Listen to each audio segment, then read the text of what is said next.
Westin లోకి రాక మునుపు నేను ఒక బీటెక్ కంప్లీట్ చేసినటువంటి ఒక స్టూడెంట్ ని. సో బీటెక్ కంప్లీట్ అయిపోయిన తర్వాత అందరిలాగానే ఏదైనా ఒక జాబ్ చేసి ఫ్యామిలీని ముందుకు తీసుకెళ్ళాలి, ఫ్యామిలీకి మనం ఒక దిక్సూచిగా ఉండాలి అని చెప్పి ముందుకెళ్తున్నటువంటి క్రమంలో ఒక జాబ్ అనేది, చిన్న జాబ్ అనేది రావడం జరిగింది. ఎందుకంటే చిన్నప్పటి నుంచి మనం పెరిగే వాతావరణం ఎలా ఉంటుంది అంటే తల్లిదండ్రులు ఇప్పటికీ కూడా అదే చెప్తారు. ప్రతి తల్లిదండ్రులు వాళ్ళ పిల్లలకి చెప్పేది ఏంటి అంటే బాగా చదువుకో, ఎసారో బాగా చదువుకో, బాగా చదువుకుంటే మంచి ఉద్యోగం వస్తుంది, బాగా చదువుకో మంచి ఉద్యోగం వస్తుంది, బాగా చదువుకో మంచి ఉద్యోగం వస్తుంది. ఎప్పుడైతే మంచి ఉద్యోగం వస్తుందో మంచి కట్నం తెచ్చే పిల్ల వస్తుంది. ఎసారో అవునా కదా? ఉద్యోగం ఉన్నోడికి పిల్లలు ఇస్తారా, ఉద్యోగం లేనోడికి పిల్లలు ఇస్తారా? ఉద్యోగం ఉన్నోడికే కదా, అవునా కదా? ఉద్యోగం ఉంటే వాడు నల్లగున్నా, పొట్టిగున్నా, బక్కగున్నా, కుంటిగున్నా, ముక్కు వంకరున్నా, మూతి వంకరున్నా వాడికి మాత్రం మంచి కట్నం ఇస్తాను. సో అదే ఆ మెంటాలిటీలోనే పెరిగినటువంటి వ్యక్తిని బాగా చదువుకోవాలి, మంచి ఉద్యోగం చేయాలి. సో స్టడీ కంప్లీట్ అయిపోయింది, మంచి జాబ్ అంటే ఒక చిన్న జాబ్ రావడం జరిగింది. ఖమ్మం కలెక్టరేట్ లో అవుట్ సోర్సింగ్ డిపార్ట్మెంట్ లో నెలకి 8,000 రూపాయల జీతానికి జాయిన్ అవ్వడం జరిగింది. ఎంత ఎంత ఎంత 8,000 రూపాయల జీతానికి నేను లైఫ్ లీడ్ చేస్తున్నాను. సో అట్లా చూస్తూనే ఇయర్స్ అన్ని గడిచిపోయాయి. ఆల్మోస్ట్ 4 సంవత్సరాల పాటు అక్కడ పనిచేసిన తర్వాత ఏంటి నేను సాధించింది అని చూసుకుంటే 8,000 నుంచి 12,000 అయింది. 8,000 నుంచి 4 సంవత్సరాలు పనిచేస్తే 8,000 కాస్త 12,000 అయింది. సంవత్సరానికి ఎంత పెరిగింది? ఎంత? 1,000 రూపాయలు పెరిగింది. 1,000 రూపాయలు పెరిగింది. 12,000 రూపాయల జీతం వస్తుంది. సరే ఓకే, ఎంతో కొంత జీతం వస్తుంది, హ్యాపీ. బయట పని చేసుకోవడం కంటే కలెక్టరేట్ లో పని చేస్తున్నాము, మంచి సెక్టర్ లో పని చేస్తున్నాము, హ్యాపీ. కానీ ఇక్కడే ప్రతి వ్యక్తికి ఒక టర్నింగ్ పాయింట్ ఉంటుంది. ఎస్ఆర్ఓ ఆ టర్నింగ్ పాయింట్ ఏంటి అంటే ఏమనుకుంటున్నారు? అదే తప్పు, అది కాదు. ప్రతి మనిషికి వాడి యొక్క లైఫ్ లో, వాడి యొక్క జీవితంలో 2 సినిమాలు ఉంటాయి. ఏంటి? సినిమా నెంబర్ 1 పెళ్లికి ముందు, సినిమా నెంబర్ 2 పెళ్లి తర్వాత. అవునా కదా? పెళ్లికి ముందు నీ ఇష్టం, నువ్వు ఆడింది ఆట, పాడిందే ఏదైనా చేయొచ్చు. పెళ్లి తర్వాత అవన్నీ సిక్స్ ఇంట్లో ఉంటది. సార్ అవునా కదా? సో మనది సేమ్ పరిస్థితి. సరే కొన్ని అనివార్య కారణాల వల్ల ఏదో అడ్జస్ట్ చేసి పెళ్లి అయిపోయింది. తొందరగా తక్కువ ఏజ్ లోనే మ్యారేజ్ అనేది కంప్లీట్ చేసుకోవడం జరిగింది. సో మ్యారేజ్ అయిపోయింది, 12,000 మనకే సరిపో, మళ్ళీ నా ఎనకో తోక. అవునా కదా? మరి మనకే సరిపోయినప్పుడు మన ఎనకున్న తోకకి ఎట్లా సరిపోతాయి? సరిపోతాయా? చాలు. అప్పుడు స్టార్ట్ అయింది మైండ్ లో ఇంకా ఏదైనా ఒక ఆపర్చునిటీ ఉండే బాగుండు, ఏదో ఒకటి చేయాలి, డబ్బు సంపాదించాలి, భార్యను బాగా చూసుకోవాలి, తల్లిదండ్రులని బాగా చూసుకోవాలి. అప్పటికే పెద్ద చెల్లికి మ్యారేజ్ చేయడం జరిగింది, ఇంకొక చిన్న అమ్మాయి ఉంది, ఆమెకు కూడా పెళ్లి చేయాలి. ఇదే థాట్ ఎప్పుడు ఉండేది. మార్నింగ్ ఆఫీస్కి వెళ్ళడం, ఈవినింగ్ రావడం, మార్నింగ్ ఆఫీస్కి వెళ్ళడం, ఈవినింగ్ రావడం. కానీ ఎంత చేసినా పొద్దున్నే లేవని అనిపించేది, ఇవాళ ఏదో ఒకటి చేసి డబ్బు సంపాదించాలనిపించేది. సాయంత్రం ఇంటికి రాగానే ఏం చేసుకోలే, 12,000 వస్తున్నాయి కదా, చాలే అనిపించేది. మళ్ళీ నెక్స్ట్ డే మళ్ళీ ఏదో ఒకటి కొత్త చేయాలనిపించేది. మళ్ళీ సాయంత్రం రాగానే ఏదో ఒకటి జాబ్ ఉంది కదా, 12,000 వస్తుంది. కాంప్రమైజ్ అన్నమాట, ప్రతి దానికి కాంప్రమైజ్. ఎసాను ఇక్కడ ఉద్యోగం చేసేవాళ్ళు ఎంతమంది ఉన్నారు? జాబ్ చేసేవాళ్ళు అందరికీ తెలుసు. కాంప్రమైజ్. భార్య ఒక మంచి చీర కొనాలంటే కాంప్రమైజ్. 5,000 చీర అడిగింది, ఫస్ట్ యానివర్సరీ అంటది, నా దగ్గర 1,000 రూపాయలు లేదని మనం 1,000 రూపాయలు. ఇంకొంతమంది అయితే ఇప్పుడు కాదు 2వ యానివర్సరీ కొనుక్కో అని చెప్తారు. అవునా కదా? పిల్లలకి మంచి బట్టలు కొనాలి, రెస్టారెంట్ తీసుకెళ్లి మంచి ఫుడ్ పెట్టలేదు, సినిమాకి తీసుకెళ్లాలంటే లెక్క, చీర కొనాలంటే లెక్క, ఇంట్లో సరుకులు తేవాలంటే లెక్క. అవునా కదా? సో ఇట్లా చాలీ జీవితాలతో ఫ్యామిలీ లైఫ్ లీడ్ చేయలేక, ఏదో చేయాలని ఏమీ చేయలేక మళ్ళీ జాబే చేస్తున్నటువంటి టైం అది. సో ఆ టైంలో నిన్న ఎవరో చెప్పారు సెషన్, అదృష్ట దేవత తలుపు తడుతుంది, అదృష్ట దేవత తలుపు తప్పినట్టు మనం తలుపు తీయాలి. దరిద్ర దేవత ఎప్పుడు నీ చుట్టే ఉంటుంది. ఎస్ఆర్ నాకు అదృష్టం అనేది ఎలా వచ్చింది అంటే, ఇప్పుడు మన శరత్ గారు ఇందాక మార్నింగ్ సెషన్ చెప్పారు, క్రౌడ్ డైరెక్టర్ శరత్ సార్కి కామన్ ఫ్రెండ్ ఎవరో ఒక అతను నాకు పరిచయం అవడం వల్ల, ఒకసారి నంబర్స్ ఎక్స్చేంజ్ చేసుకోవడం వల్ల ఆ వ్యక్తి ఒక రోజు ఫోన్ చేసి, తమ్ముడు పలానా డేట్ నా పలానా టైం కి పలానా రెస్టారెంట్ లో ఒక బిజినెస్ మీటింగ్ జరుగుతుంది, నువ్వు నీ ఫ్రెండ్స్ కనుక వస్తే నీ లైఫ్ మారిపోద్ది అని చెప్పింది. మనం అందరం ఏమనుకుంటాం? మీటింగ్ వెళ్తే లైఫ్ మారిందా? నేను అట్లనే అనుకున్నాను. భలే పిచ్చోడు చెప్తాడు, మీటింగ్ పిలిచి లైఫ్ మారిందని అంటాడు. మీటింగ్ వెళ్తే ఎక్కడైనా లైఫ్ మారిందా? సర్లే నా వస్తలే చూద్దాంలే అని చెప్పింది. చూస్తూనే రోజులు గడిచిపోయి ఆ డేట్ వచ్చింది. ఆ డేట్ రోజున ఫోన్ చేయడం మొదలు పెట్టాడు. మీటింగ్ ఉంది అని ఆల్మోస్ట్ 26 సార్లు ఫోన్ చేశాడు. ఎన్ని? 26 సార్లు నా ఫోన్ రింగ్ అవుతుంది, చూస్తున్నా పక్క పెడుతున్నా. ఇక చివరికి కోపం వచ్చి సైలెంట్ లో పెట్టి పక్క పెట్టేశాడు. 26 సార్లు ఫోన్ లిఫ్ట్ చేయలేదు నేను. మీలో ఈ రోజు ఇక్కడికి ఈ మీటింగ్ కి ఎంతమంది ఇష్టంగా వచ్చారో తెలియదు, ఎంతమంది బలవంతంగా వచ్చారో తెలియదు, ఎంతమంది మొహాటంగా వచ్చారో తెలియదు. బలవంతంగా వచ్చిన వాళ్ళు ఉంటారు, ఇష్టంగా వచ్చిన వాళ్ళు ఉంటారు, మొహాటంగా వచ్చిన వాళ్ళు కూడా ఉంటారు. ఒక్కసారి అయితే ఈ పేడ ఎరగడైపోతే వచ్చిన వాళ్ళు ఉంటారు. సార్ వెళ్ళకపోతే ఏమనుకుంటాడు అని వచ్చిన వాళ్ళు ఉంటారు. ఇష్టంగా అసలు ఏందో తెలుసుకుందామని వచ్చిన వాళ్ళు కూడా ఉంటారు. నేను 3వ రకం. మొహమాటం కొద్ది వెళ్ళకపోతే రేపొద్దున ఏదైనా అనుకుంటాడని శరత్ సార్ చెప్పిండు, నేను కూడా రియలైజ్ కాలేదు. నాకు తెలిసినోడు నీకు ఫోన్ చేస్తాడు, నాకు చేయకుండా వెళ్ళకపోతే ఏదైనా అనుకుంటే రేపొద్దున ఏం చెప్తావు అన్నాడు. అవును, ఏం చెప్తావు? సరే ఒక పని చేద్దాం, మీటింగ్కి వెళ్దాం, ఇందాం, నచ్చలేదని చెప్పొచ్చేద్దాం అని చెప్పి వెళ్ళాం. ముందే డిసైడ్ అయిపోయాం, నచ్చలేదని చెప్దామని వచ్చాం. మేము మీటింగ్ వింటాం. ఈ మీటింగ్ విన్నంతసేపు ప్రొజెక్ట్ వేసి ఇక్కడ తెచ్చిన ఆయన ఏం చెప్తుందంటే, మోకాళ్ళ నొప్పులు అంటాడు, గ్యాస్ అంటాడు, షుగర్ అంటాడు, థైరాయిడ్ అంటాడు, అల్సర్ అంటాడు. వీటితో మనం ఏం చేయాలి? టాబ్లెట్ల కంపెనీలో జాయిన్ అయ్యని చెప్పి మాకు అనిపిస్తుంది అక్కడ. అదే మీద సబ్బు అంటాడు, పేస్ట్ అంటాడు, టీ పొడి అంటాడు, హెయిర్ ఆయిల్ అంటాడు. అప్పుడు అర్థమైంది అనమాట నాకు వెస్టీజ్ గురించి. ఏమర్థమైందంటే, ఓహో ఈ సబ్బులు పేస్ట్ బ్యాగ్లో వేసుకొని ఇంటింటికి తిరిగి అమ్మాలి అనుకుంటా ఆ బిజినెస్ కి మనల్ని పిలిచారు అని అర్థమైంది. మళ్ళీ కూడా అసలు సబ్బులు పేస్ట్ అమ్మితే ₹1,00,000 ఎట్లా వస్తాయి సార్? సో మీటింగ్ అయిపోయింది. మీటింగ్ అంతా అయిపోయిన తర్వాత ఆ మీటింగ్ కి చెప్పడానికి వచ్చిన వ్యక్తి ఏం చెప్పిందంటే, ఈ బిజినెస్ చేయడం ద్వారా నేను నెలకి ₹1,60,000 సంపాదిస్తున్నా అని చెప్పిండు. ఎంత? 1,60,000. అప్పుడు 1,60,000 అంటే మనకి మైండ్ బ్లాక్ అయినంత పని అయింది. 1,60,000 1,60,000 అకౌంట్ లో పడితే ఏటీఎం కార్డుతో తీయడానికే 4 రోజులు పట్టింది సార్. ఏటీఎంకి వెళ్ళి కార్డుతో విత్డ్రా చేయాలంటేనే 4 రోజులు పట్టింది. మరి ఖర్చు పెట్టడానికి ఏం చేస్తాడు రా బాబు? 1,60,000 సంపాదించడానికి మనమేమో కలెక్టరేట్ లో పనిచేస్తున్నాం, అక్కడ చేసే కలెక్టర్ కూడా డబ్బులు రావు. ఏళ్ళకి ఎలా వస్తున్నాయి అసలు? ఇది నా క్వశ్చన్ మార్క్. ఫస్ట్ మనమేదో లక్షలు సంపాదిద్దామని, మనమేదో కార్లలో తిరుగుదామని వెస్టీలోకి రాలేదు. ఆయనకి ఎలా వస్తుందో తెలుసుకోవాలని ఆతృత ఎక్కువైంది నాకు.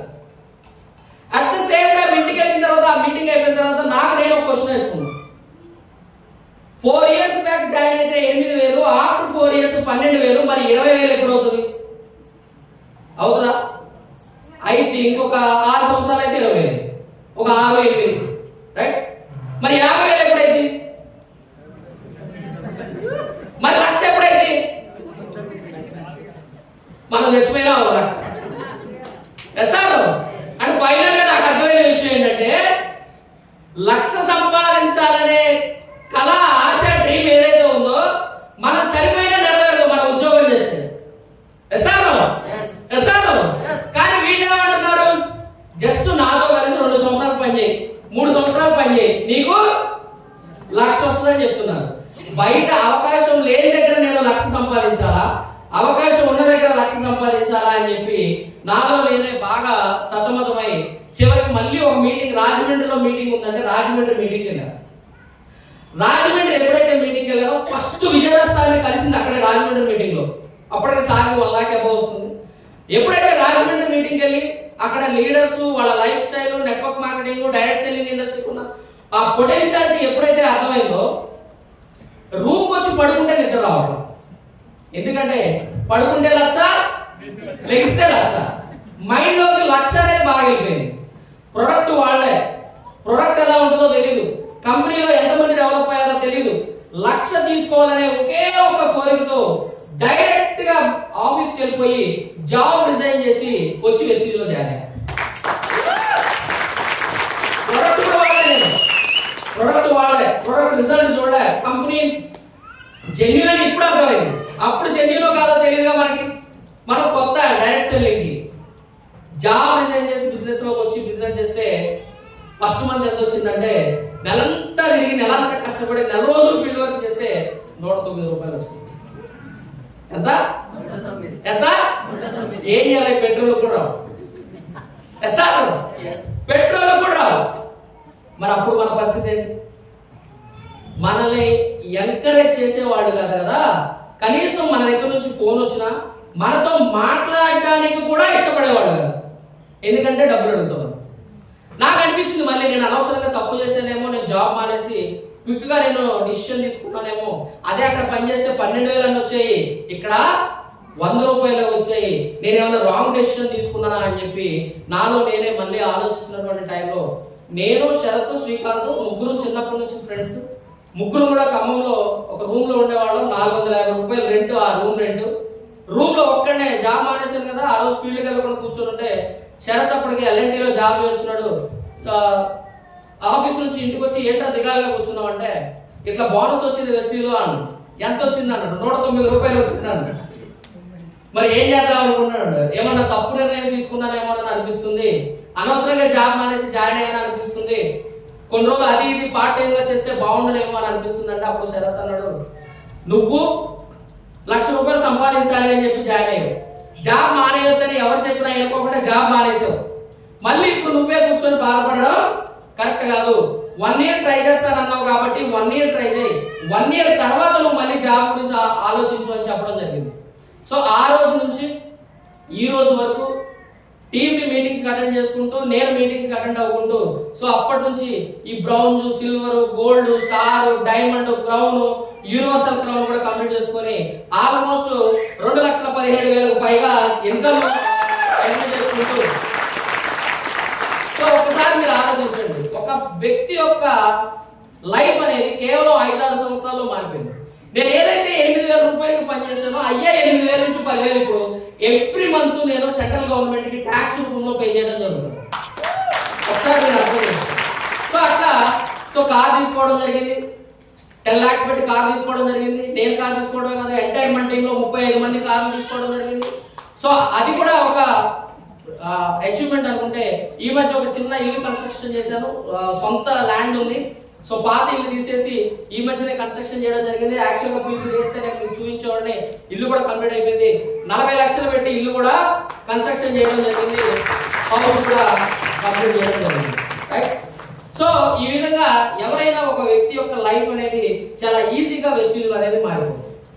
సో మీరు రెడీగా ఉన్నారా మీ లైఫ్ చేంజ్ చేసుకోవడానికి? Are you ready? రెడీ.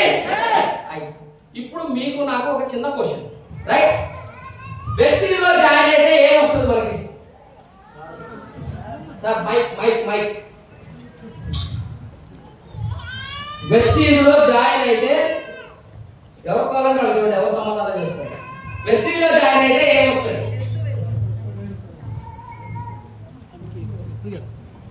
మనం వెస్టిజ్ లో జాయిన్ అయితే ఏమొస్తుంది? ఎవరు చెప్తారు? హెల్త్. Very good. మేడం కి గట్టిగా చెప్పట్లు.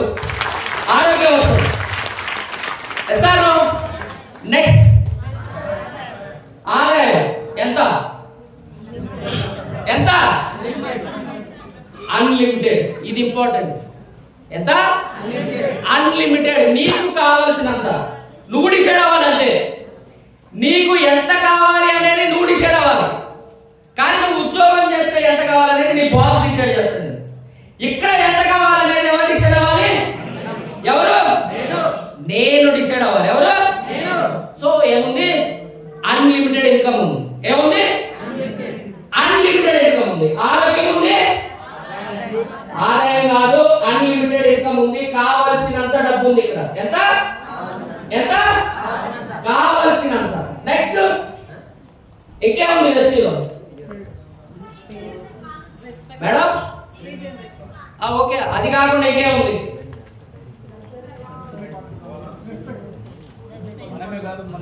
డబ్బుంటే రెస్పెక్ట్ ఆటోమేటిక్ వచ్చేది. కార్ ఏముంది? ఏముంది?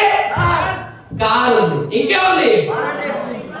ఫారెన్ టిప్స్ ఉన్నాయి. ఇంకేముంది? హౌస్.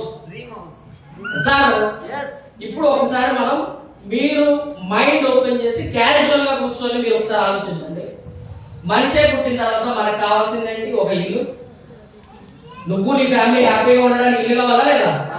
సార్ నువ్వు నీ ఫ్యామిలీ తిరగడానికి కార్ కావాలా లేదా? సార్ నువ్వు నీ ఫ్యామిలీ సంవత్సరానికి హ్యాపీగా తిరగడానికి ఫారెన్ ట్రిప్స్ కావాలా వద్దా? సార్ నువ్వు ఫ్యామిలీ హ్యాపీగా గడపడానికి కావాల్సినంత డబ్బు కావాలా వద్దా? కావాలి కదా. నీవు నీ ఫ్యామిలీ ఒక్కసారి కూడా హాస్పిటల్ మెట్టెక్కకోకుండా ఉండాలంటే ఆరోగ్యం కావాలా వద్దా? ఇవన్నీ ఎక్కడున్నాయి? ఎక్కడున్నాయి? ఎక్కడున్నాయి? బయట ఉన్నాయా? ఉన్నాయా? మీరు కావాలంటే ఇవి చూడండి, బయట ఇవి అన్ని ఒకటే దగ్గర దొరకవు. ఆరోగ్యం ఉండదు, కావలసినంత డబ్బు ఉండదు, కారు ఉండదు, ఫారెన్ ట్రిప్స్ ఉండవు, ఇల్లు ఉండదు. సరే ఒకసారి వెస్టీజ్ పక్క పెడదాం. ఇప్పుడు మీరు ఎవరైతే ఉన్నారో ఇక్కడ వెస్టీజ్ కాకుండా ఏదో ఒకటి చేస్తున్నారు కదా. ఇంకా ఫుల్ టైమర్స్ పక్క పెట్టేస్తే వెస్టీజ్ కాకుండా ఏదో ఒకటి చేస్తున్నారా? ఎంతో అంత సంపాదిస్తున్నారు కదా. 10,000, 15,000, 20,000, 30,000, 40,000, 50,000 సంపాదిస్తున్నారా లేదా? సంపాదిస్తున్నారు కదా. మీరు ఈ రోజు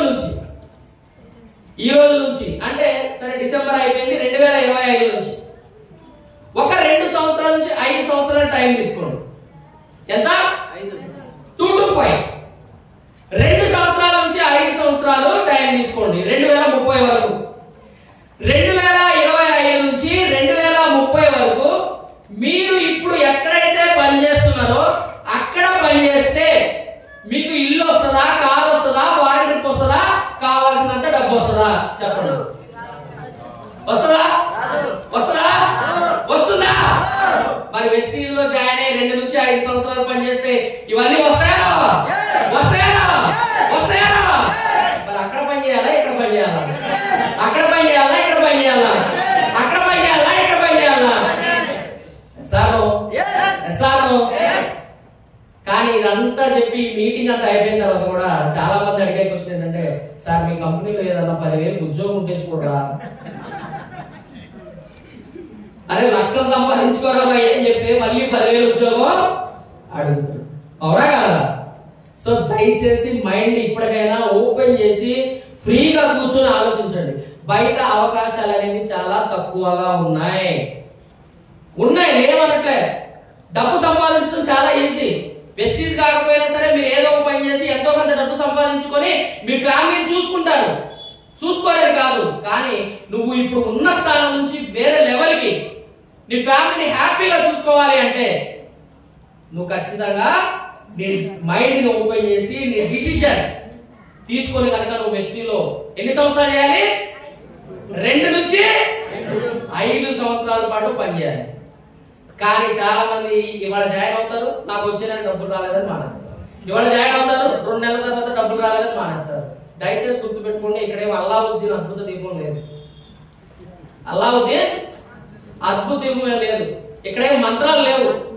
మంత్రగాడి అనగానే నీకు ₹1,00,000 రావడానికి, లేకపోతే ఆ దీపాన్ని ఎట్లా అనగానే అల్లావుద్దీన్ వచ్చి నీకు కారు కావాలా, ఇల్లు కావాలా, బంగ్లా కావాలా తీసుకొని ఇవ్వడానికి ఇక్కడ బయట నువ్వు 5 సంవత్సరాలు కాదు కదా 10 సంవత్సరాలు పనిచేసినా సరే ₹1,00,000 సంపాదించలేవు, కారులో తిరగలేవు, నువ్వు కావాల్సినట్టు ఇల్లు కట్టుకోలేవు, విమానం ఎక్కలేవు, నీకు కావాల్సినంత డబ్బు రాదు, నీ ఫ్యామిలీ ఆరోగ్యంగా ఉండదు. కానీ ఒక్కసారి ఇక్కడ నిన్ను ఎవరైతే తీసుకొచ్చారో వాళ్ళ చేయి పట్టుకొని వాళ్ళు చెప్పినట్టు పని చేసుకుంటూ ఒక 5 years పాటు కలిసి మాతో కలిసి జర్నీ చేయండి. నువ్వు ఏదైతే కావాలనుకుంటున్నావో అవన్నీ ఇక్కడ తీసుకోవచ్చు. అది మాత్రం గుర్తుపెట్టుకో. ఫైనల్ గా నేను చెప్పేది ఒకటే, ప్రతి మనిషి సామాన్య మానవుడిగా పుట్టిన మనం కోటీశ్వరుడుగా చచ్చిపోవాలంటే మనకి 3 అవకాశాలు ఉన్నాయి. కోటీశ్వరుడుగా చనిపోవాలంటే మనకి 3 అవకాశాలు ఉన్నాయి. ఒకటి, కోటీశ్వరుడికి కొడుకుగా పుట్టాలి. ఎట్లా? కోటీశ్వరుడు కడుపును పుట్టామనుకో, మనం కూడా కోటీశ్వరులు అవా, అప్పుడు చనిపోయేటప్పుడు కోటీశ్వరుడుగానే చనిపోతాం మనం కూడా. లేదా కోటీశ్వరుడికి అల్లుడన్నా అవ్వాలి. ఏం చేయాలి? ఒకటి కొడుకన్నా అవ్వాలి, 2 అల్లుడన్నా కావాలి. అంటే ఏంటి అర్థం? ఇక మీ ఇష్టం అది. పుడితే కొడుకు కన్నా పుట్టాలి, లేదా అల్లుడి కన్నా అవ్వాలి. లేదంటే మనం కోటీశ్వరుడు అవడానికి అవకాశం అయితే లేదు. ఉందా? ఉందా? కానీ మన కోసం 3వ అవకాశం వచ్చింది. అదే అదే అదే అదే వెస్టీజ్. నిన్ను కోటీశ్వరుడిని చేయడానికి ఈ రోజు వెస్టీజ్ అనే కంపెనీ ఉంది. మరి నువ్వు కోటీశ్వరుడు అవ్వడానికి రెడీనా? రెడీనా? రెడీనా? సో కాబట్టి ఈ రోజు ఈ మీటింగ్ కోసం ప్రతి ఒక్కరు కోటీశ్వరుడు అవ్వాలని కోరుకుంటూ